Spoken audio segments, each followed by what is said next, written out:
हाय दोस्तों, आप सबका स्वागत है आपके YouTube चैनल भूतों की अनसुनी कहानियां।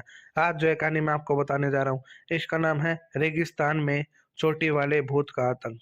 चलिए बढ़ते हैं आज की कहानी की ओर। मैंने और मेरे दोस्त मुन्ना ने एक रात रेगिस्तान में बेर ग्रिल्स स्टाइल में कैंपिंग करने का फैसला किया। अपने रोमांचक सफ़र पर निकलने से पहले हमने खाने पीने की सारी चीज़ें, मैप, टेंट, चप्पू, लाइटर और वाटर साथ में ले लिया। एक वीरान रेतीली जगह चुनकर वहाँ हमने अपना टेंट लगा दिया।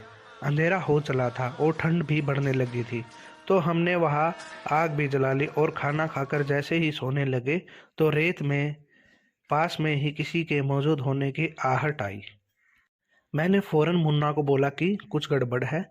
मुन्ना ने टॉर्च निकाली और आसपास देखा तो हमने पता चला कि कोई और हमारे टेंट के पास बैठा है।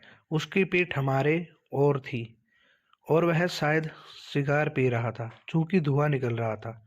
सिर के बाल उसके बहुत छोटे थे और उसके सिर के पीछे एक लंबी सी चोटी थी। हमें हैरत हुई कि ऐसी वीरान जगह पर यह आदमी कर कर क्या रहा होगा। कुछ देर बाद हमने सोचा कि इसके पास जाकर इससे पूछते हैं कि तुम कौन हो और यहाँ क्या कर रहे हो। मैंने और मुन्ना ने जाकर उसे आवाज़ दी, वह पलटा नहीं। हमने फिर से आवाज़ देकर पूछा कि आप कौन हो। इस बार उसने हमारी ओर देखा, बिना ही अपनी मुट्ठी में रेत भर और हमारी ओर फेंकी। हमें लगा कि शायद यह कोई पागल सिरफरा इंसान है। हमने दोनों ने वापस टेंट में जाना ही अपनी भलाई समझी। कुछ देर हुई तो वह रहस्यमय इंसान बैठे बैठे ही हमारी ओर सरकने लगा। जब भी उसकी पीठ हमें दिखाई दे रही थी, छोटे बच्चों की तरह घिसट घिसट कर वह हमारी टेंट के पास 10 फीट की दूरी पर आ गया। अब हमें डर भी लग रहा था और गुस्सा भी आ रहा था। मुन्ना ने उसे फौरन ललकार कर कहा कि यहाँ से सीधी तरह जाता है कि मार खाकर ही जाएगा। हमारे पास हथियार भी हैं, कुछ गड़बड़ की तो जान से जाएगा। मुन्ना की धमकी सुनकर वह आदमी धीमी आवाज में हंसने लगा।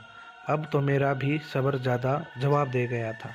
मैंने मुन्ना से कहा कि तू इसको दाएं ओर से घेर और मैं बाएं ओर से घेरता हूँ। साले को घसीट घसीट कर मारेंगे। रेत उड़ाता है ना, आज इसी की हेकड़ी निकाल देते हैं। जैसे ही हम उसकी दोनों ओर उसके मुंह की तरफ गए, हमारे होश उड़ गए। हमने देखा कि उसकी आंखें ही नहीं थी, वहाँ काले गड्ढे थे और उसके हाथ में कोई सिगार नहीं थी। उसकी आंखों की जगह मौजूद गड्ढों से धुआं निकल रहा था। मैं और मुन्ना तो पागल हो गए। हम वहाँ से भागकर जाते भी तो कहाँ जाते, घनघोर अंधेरा था। हम दौड़कर टेंट में घुस गए और एक दूसरे को पकड़ लिया। अचानक वह चोटी वाला प्रेत खड़ा हो गया और हमारी ओर मुड़ा। हमें तो लगा कि आज जान से जाएंगे। मेरे तो रोंगटे खड़े हो गए थे और मुन्ना तो उसकी ओर देख भी नहीं रहा था। टेंट के सामने आग के परे वह बिना आंखों वाला खतरनाक प्रेत रुक गया और कुछ इशारा करने लगा। शायद उसे कुछ चाहिए था।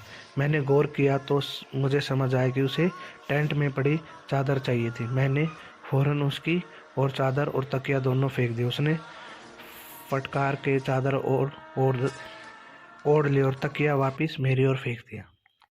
कुछ देर तक वह हमारे पास ही घूमता रहा और फिर ना जाने क्या हुआ कि वह दौड़ता हुआ अंधेरे में गुम हो गया। हम दोनों दोस्त मौत के खौफ से पूरी रात जागते रहे और डर के मारे कांपते रहे।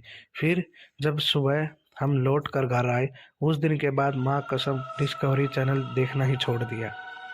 हमें पता नहीं था कि वह प्रेत क्यों हमारी चादर मांग गया, क्योंकि आंखें क्यों नहीं थी और उसने हमें जिंदा क्यों छोड़ दिया। कई लोग तो हमारी बातों का विश्वास तक नहीं करते, पर मुझको और मुन्ना को मालूम है कि उस रात हम किस दरिंदे के चपेट में आए थे। और ऐसी ही कहानी को सुनने के लिए हमारे चैनल को सब्सक्राइब करें। धन्यवाद।